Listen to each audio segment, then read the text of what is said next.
The next topic is distortionless transmission through system. A distortionless transmission means the output of the system is exact replica of the input signal. The output of the system is exact replica of the input signal. The difference between input and output such system.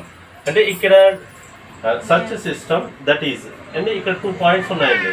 ఏంటంటే amplitude of the signal means ఇప్పుడు amplitude ఇప్పుడు suppose ఒక signal ఉంది, దీని యొక్క amplitude increasing or decreasing, increase అవ్వచ్చు ఎలాగా లేదా డిక్రీజ్ అవ్వచ్చు. ఓకేనండి, increasing or decreasing by the some factor with respect to input. ఓకేనండి, సమ్ ఫ్యాక్టర్ ఉంది. ఓకేనండి, నెక్స్ట్ ఇలా ఇంక్రీజింగ్ ఆర్ డిక్రీజింగ్. ఓకేనండి, బై సమ్ ఫ్యాక్టర్. అలాగే నెక్స్ట్ సెకండ్ పాయింట్ ఏంటంటే the output signal may be delayed in time. ఇప్పుడు output signal ఇలా వచ్చింది అనుకోండి, some delayed with respect to time. ఓకేనండి, with respect to input signal delayed in time. ఇప్పుడు T ఉందండి, ఒక అవుట్పుట్ సిగ్నల్ వచ్చింది, సమ్ డిలే అయిందంటే ఏమవుతుంది, సమ్ టైం డిలే. అంటే ఈ అవుట్పుట్ సిగ్నల్ దేన్ని బేస్ చేసుకుని వస్తుందండి, ఇన్పుట్ సిగ్నల్నే కదా, ఇన్పుట్ సిగ్నల్నే కదండి. So with respect to input signal.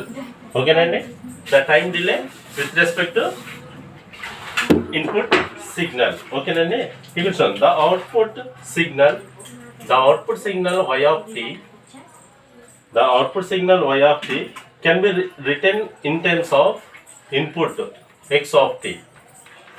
ఓకేనండి, x of t. ఇక్కడ చూడండి, y of t equal to k x of t minus t naught, t minus t naught.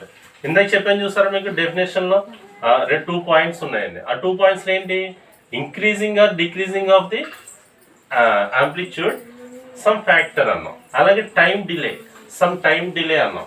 ఓకేనండి, దానికి ఇది k equal to constant, some constant represent change in amplitude. అలాగే T not time delay in the transmission signal through system. ఓకేనండి, time delay ఏదైనా time delay అవటం అండి. ఓకేనండి, అర్థమైందా, కే ఇంటో టీ నాట్ అన్నది. ఓకేనండి, ఇక్కడ దీనికి 4-year transfer applying 4-year transfer in above. దీనికి 4-year ట్రాన్స్ఫర్ చేస్తాం అనుకోండి, y of f equal to f of y of t అని రాసిన, and f of దీనికండి k x of t minus t naught. 3 equations equal అండి. y of f అన్న, f of y of t అన్న, f of k x t of t minus t naught అన్న. ఓకేనండి, ఇప్పుడు దీనికి మళ్ళీ ఏం చేయాలి, the above equation applying time shifting property. ఇక్కడ టైం షిఫ్టింగ్ ప్రాపర్టీని అప్లై చేద్దాం. అప్లై చేస్తే y of f equal to k x of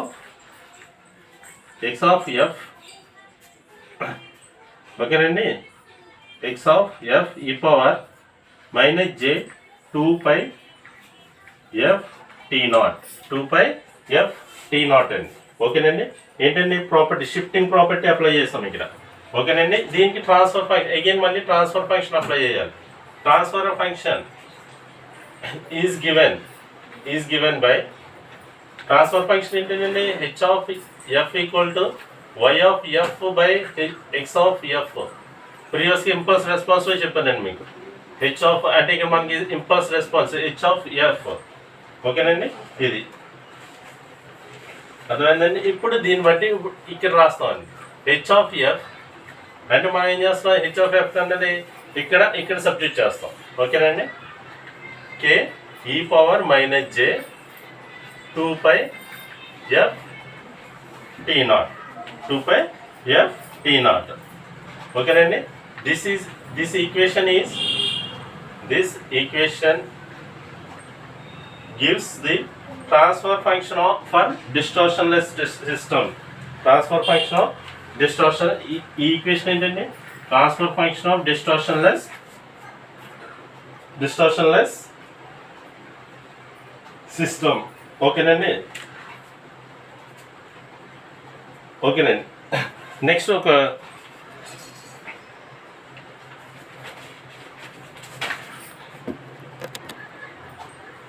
ఓకేనండి. ఇప్పుడు చూడండి, ఇప్పుడు దీంట్లోనే ఒక 2 స్పెక్ట్రమ్స్ డ్రా చేద్దామండి.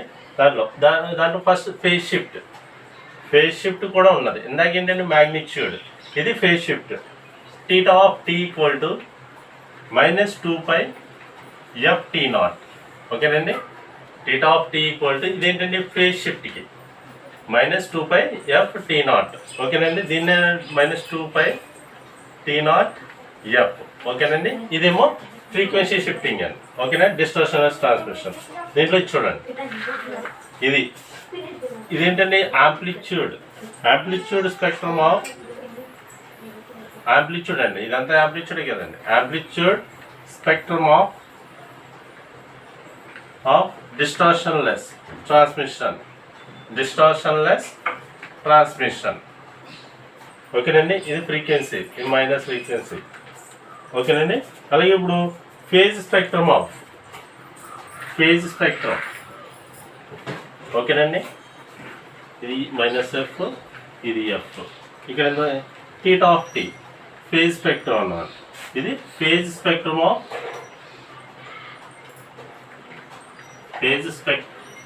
Of distortionless transmission. Phase spectrum అన్నది ఇదండి. ఇక్కడ మనకి ఫేజ్ స్పెక్ట్రమ్ ఏంటి? -2π ft0. ఓకేనండి. ఇదేమో ఫేజ్ స్పెక్ట్రమ్కి ఇలా వస్తుంది. ఓకేనండి. ఇది యాంప్లిట్యూడ్. కే అన్నది మీకు తెలిసిన మ్యాగ్నిట్యూడ్. యాంప్లిట్యూడ్ అన్నది చేంజ్ అవ్వడానికి, డిక్రీజ్ అయినా ఇంక్రీజ్ అయినా, దానికోసం కే. ఓకేనండి. ఇది డిస్టార్షన్లెస్ ట్రాన్స్మిషన్. థ్యాంక్ యూ అండి.